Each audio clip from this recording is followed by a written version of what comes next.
Почнуваме со актуелностите кои му даваат белег на последниот ден во месец мај. А практично во текот на веќе изминатиот месец течеше уписот на превачења за наредната учебна 2017-2018 година. Истокот и годинава бележи помал број на запишани превачења. Официјално уписите завршуваат денеска, но од училиштето информираат дека родителите може да ги запишаат своите дечиња и во месец август. Бранот на иселување на младите брачни парови од Источна Македонија продолжува. Белата чума ги празни училиштата во овој регион. Општините бележат пат на бројките на правачињата кои треба да се запишат во новата учебна 2017-2018 година. Ако пред 2 години во Кочани се запишале 370, оваа година официјалната бројка на правачиња е 270, што значи Кочани годинава ќе има 100 правачиња помалку во споредба од пред 2 години. До денеска во оваа општина во прво оделение се запишале 243 правачиња, а останатите 27 ќе ги чекаат да се запишат до септември. 67 училишни обврзници се запишени 49 и имаме најава од 5 ученика, односно од 5 родители, односно старатели, дека уписот ќе го извршат во подоцниот период. И на крајниот исток се бележи намалување на бројот на правачиња. Во Делчево од 88 имаат 67, во Пехчево од 41 имаат запишено 34 првооделенци. За разлика од овие општини од Македонска Каменица, забележуваат дека годинава имаат мало зголемување на бројот на правачињата. Уписот на правачиња завршува денес, 31 мај 2017 година. Имаме пријавено околу 65 дечиња. Во Штип засега се запишале 299 правачиња, а според податоците на СВР Штип, бројот на правачињата треба да изнесува 554. Надлежните од општините забележуваат дека во септември ќе се утврди колкава ќе биде вкупната бројка, но и колку од нив се иселиле од своите градови и села. Пушачите горат 1/3 од своите плати. Зависници од никотин се најчесто граѓаните со поплиток џеб.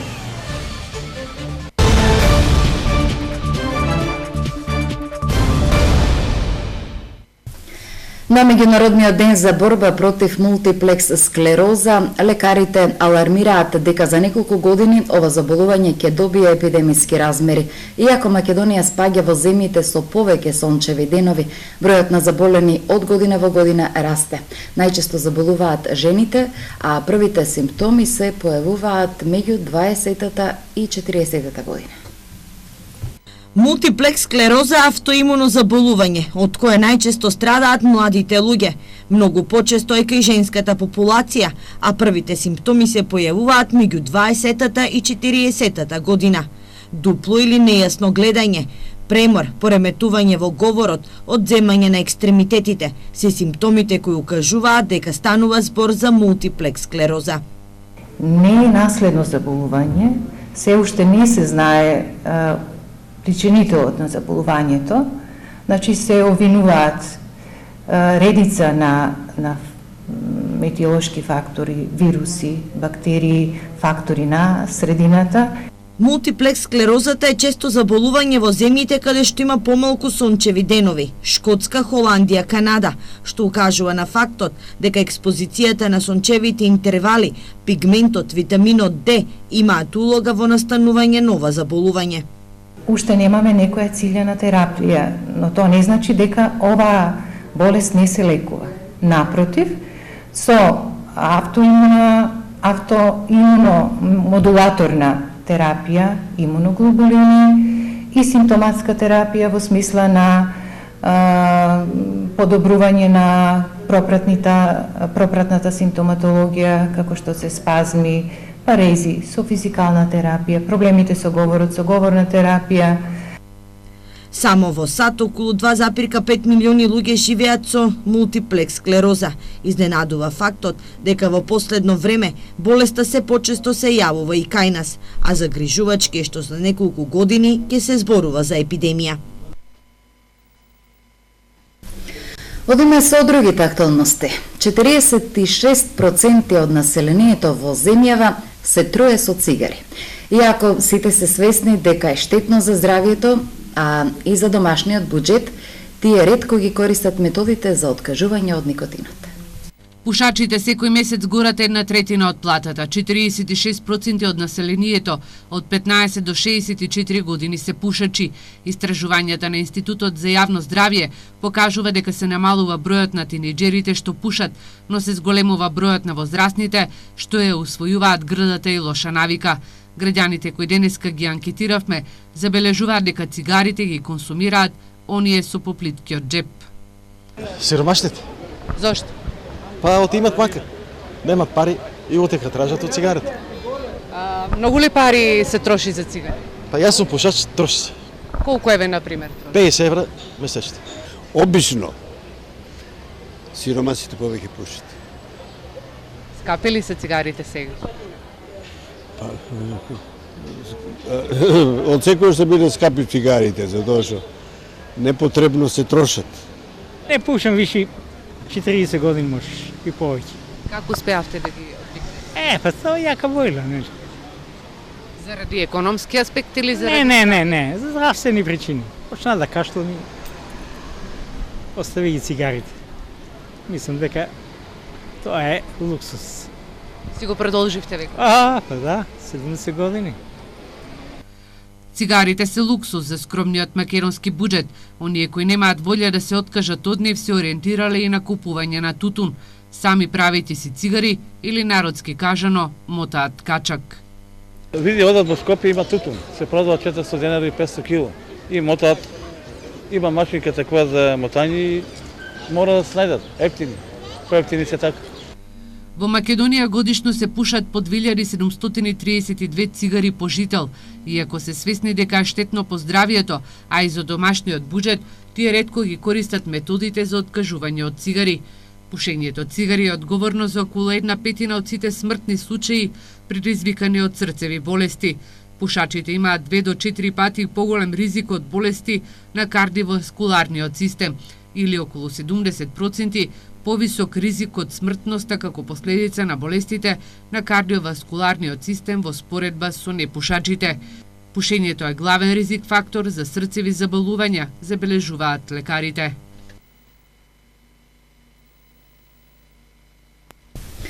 Во проложение Аграр се намалуваат оризовите полиња, но се зголемуваат површините под тутун во источниот дел од земјава. Повеќе се сади тутун, а помалку ориз, како стратешка култура во македонскиот аграр. Годинава се зголемени површините под тутун во источниот регион, во Штипско за 20% во однос на лани, а родовишките тутунари оваа реколта ќе ја берат на повеќе од 400 хектари. Зголемувањето на површините под тутун се детерминирани од неколку фактори, пред се поради квалитетот оваа година, високата откупна цена, а и субвенциите кои ги добиваат производителите од државата. Како сега, добро, ке садаме, да? Повише ке садаме. Субвенциите нешто 260-280 кг. 78% од индустриските култури што се одгледуваат во земјава потпаѓаат на тутунот. Државата нема да се откаже од поддршката на тутунопроизводството, очекуваат стабилизирање на состојбата. Интенцијата е да се задржи истиот број на договори, истиот број на тутунопроизводители, со тоа што, зависно од потребите и барањата на откупните компании, ќе се настојува со ист број на производители да се зголема тутунопроизводството во Македонија. Тутунот е стратешка земјоделска култура, бидејќи учествува со 30% од извозот во земјоделскиот сектор, а од него екзистираат околу 40.000 семејства во државата.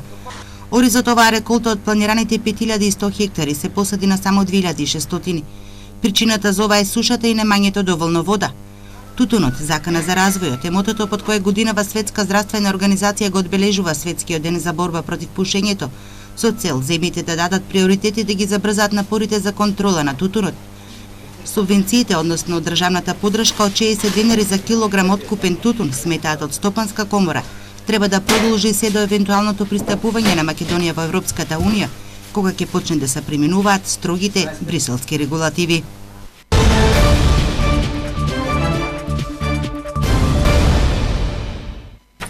Јавното предпријатие Стипион 2011 го поднови возниот парк. Новото возило ќе ја подобри ефикасноста на Стипион околу одржувањето на улиците и патиштата. За поефикасно работење и функционирање околу одржувањето на улиците и патиштата, јавното предпријатие Стипион 2011 набави ново возило Липкер. Јавното предпријатие Стипион го збогати возниот парк со едно ново возило, односно комбинирана машина, која што во соработка и со договор со градоначалникот, кој што најде разбирање за потребите на јавното предпријатие, го набавивме. Станува збор за возило од типот на Volvo, каде што има Перкинс машина и карера хидраулика. Значи станува збор за едно многу квалитетно возило кој што ќе најде една широка примена во палетата на работи кои што ги извршува јавното предпријатие Стипион. Конкретно, истото возило ќе најде примена и во зимската програма, каде што ќе помогне во расчистување на снегот или ономо каде што има потреба.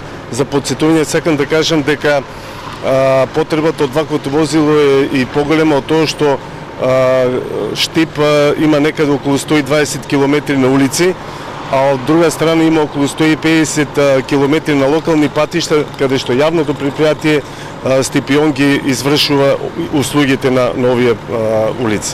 Во последниот период со ова возило, возниот парк е зголемен, исто така со нови 4 возила. Инвестицијата на набавката на ова возило е 3 милиона и 200 илјади денари. Беше со отворена постапка, каде што конкурира 3 компании, каде што најдобар понудувач беше компанијата МГ од Скопје. Иванов изјави дека наскоро јавното предпријатие Стипион 2011 ќе се пресели во простори кај Новакова чешма. Тендерот за асфалтирање на патот е веќе поминат, набрзо овој дел ќе добие асфалт, а поради зголемувањето на возниот парк, Стипион ќе мора да се всели во нови простори, каде што ќе можат и возилата безбедно да бидат паркирани. Се потешко до дозвола за носење оружје за лов. Во Штипско околу 100 кандидати чекаат да полагаат ловечки испит, некои се откажуваат, а членството старее. Годишно од 50 до 100 потенцијални кандидати за ловци само во Штипскиот регион чекаат да полагаат ловечки испит. Процедурата е долга, се полага пред комисија во Скопје, електронски, но тешко да се дојде на ред, поради што младите се откажуваат од намерата да станат ловци. Велат од Штипското ловно здружение Ловец, без уверение не може да се добие дозвола за ловечко оружје. За полагање на ловечки испит, овластената комисија има одредена сезона. Почнува во месец февруари, а завршува во септември, велат од здружението.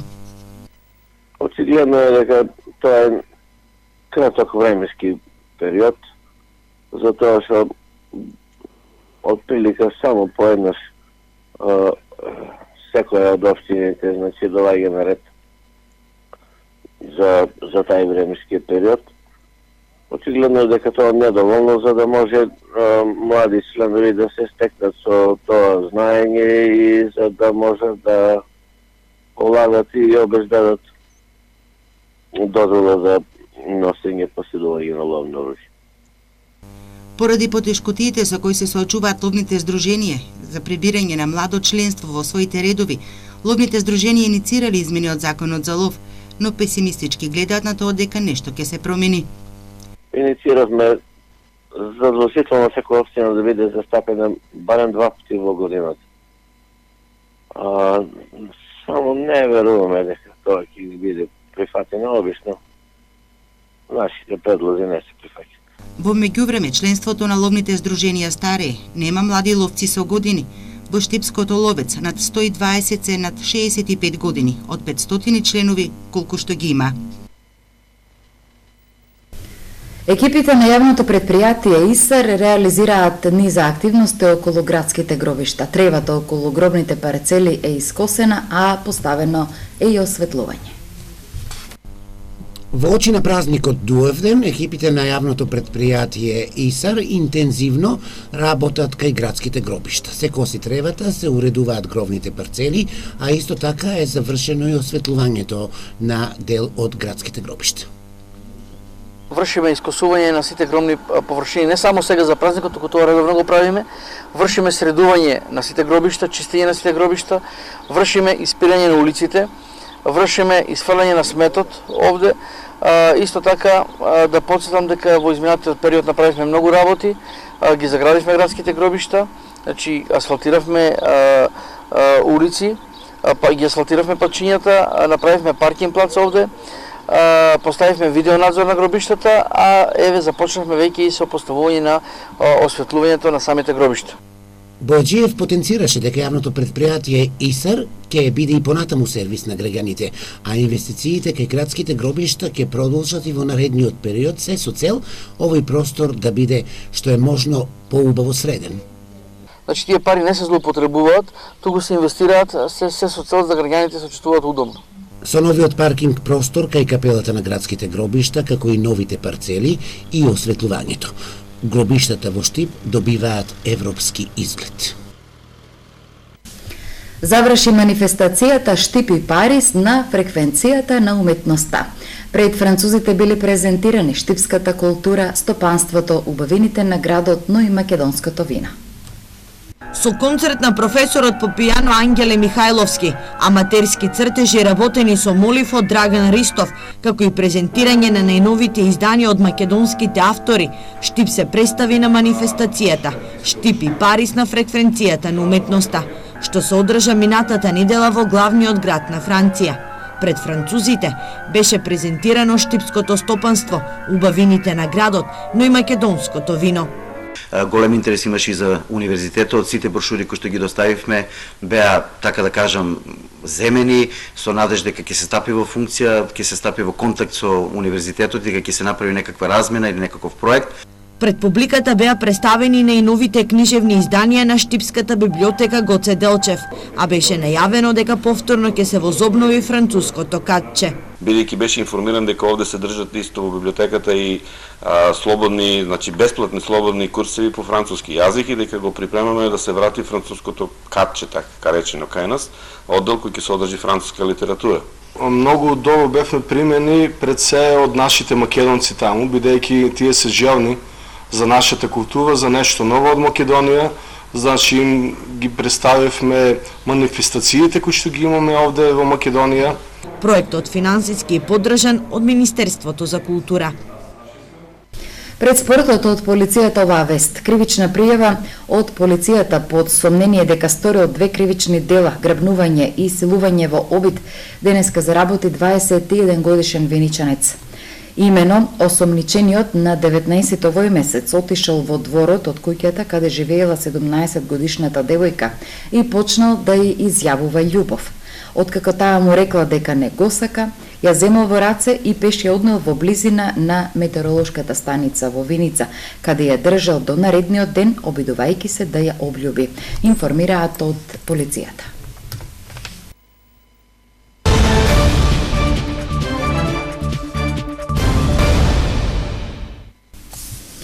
Штипјанецот Иван Николов со гол ја круниса добрата игра во убедливата победа на репрезентацијата на Македонија против Киргизстан на турнирот што се одржа во градот Шангај, Република Кина. Македонската репрезентација до 15 години, предводена од селекторот Марио Вујовиќ, настапи на турнирот што се одржа во градот Шангај, Република Кина. Во составот на оваа селекција беше и штипјанецот Иван Николов, член на фудбалски клуб Брегалица, кој имаше таа чест да биде стрелец среден гол за македонската репрезентација. Директно од Кина Иван Николов дојде на тренинг на своите соиграчи на спортскиот терен Бело Брдо. Иако видно изморен од напорниот пат, сепак Иван ги искажа своите импресии.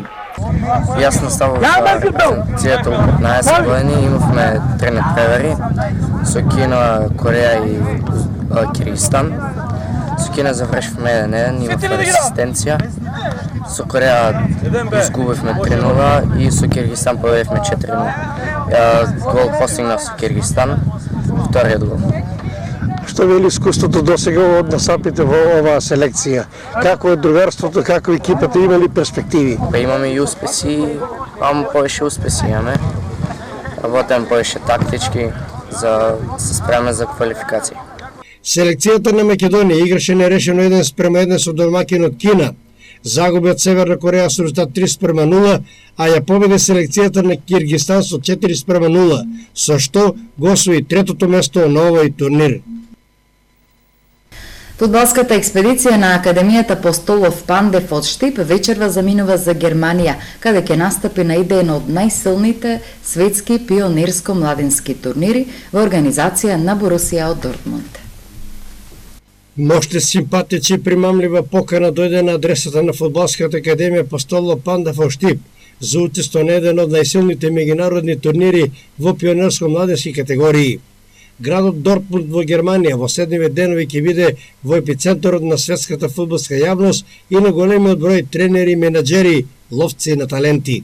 И пристигна покана од нашиот менаџер кој работи во Германија, Горан Апостолов. Одиме на турнир, тоест вечер тргнуваме од 1.6. до 6.6. Турнирот ќе се одржи во Дортмунд. Ние ќе настапиме со дечиња родени генерација 2005-2006. Нашата експедиција број 24 члена. Планот ни е вечер заминуваме авионски од овде од Македонија. Во четврток имаме пријателски надпред закажено и во понеделник, петок, сабота и недела ни турнирот. Имаме исто така ние како што ни е пренесено од Германија, извадени си картите и децата да го прошетаат можеби најдобриот стадион во Европа, стадионот на Борусија Дортмунд.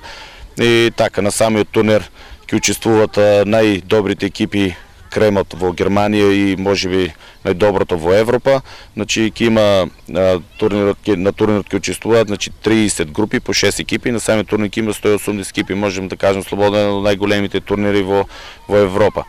На самиот турнир се гигантите како Манчестер Сити, Рома, Дженова, Шалке, Майнц, Борусија Дортмунд, Висла, Краков, Зенит, значи да не ги набројам, се са тоа ни познати имиња. Ние одеме да се надигруваме, секако тоа е едно големо искуство за овие деца, за да изисто и за нашата школа, да ја представуваме Македонија. Во нашата група сме ние, Мајнц, Сиријанска од Шведска, Варшава од Полска и две екипи од Германија. Што вели искуството? Вие имавте едно искуство минатата година. Каков е квалитетот и каков е интересот за нашите играчи? Има ли таленти во овие генерации? Добро, јас и претходно носев едно наше дете од нашата школа, значи бев 3 пати во Германија, значи 2 пати во Шалке, еднаш во Бохум. Значи јас секој сум рекол дека нашите деца се многу поталентирани од нивните во Германија. Ама мислам дека децата во Германија повеќе се дисциплинирани во самата игра, повеќе сакаат на успех и затоа ги носиме овие деца од овде за да видат таму како е културата нивна, каква е дисциплината на теренот и вон теренот и мислам дека ќе остане во сеќавање на овие деца и после тие 6 дена минати во Германија ќе го применат и овде и во Македонија кај нас. На турнирот во Дортмунд, помеѓу останатите со своите млади таленти ќе се представат Манчестер Сити, Мајнц, Борусија, Рома, Бенфика, Дженова, Кикерс, Легија, Јувентус и уште многу други европски екипи. Екипата на Постолов Пандев ќе биде во група со Мајнц, Сиријанска, Варшава и Кикерс. Овде ги заокружуваме вестите, ви благодариме за вниманието и ви посакуваме пријатна вечер со сето она што го имате во план. Довидување.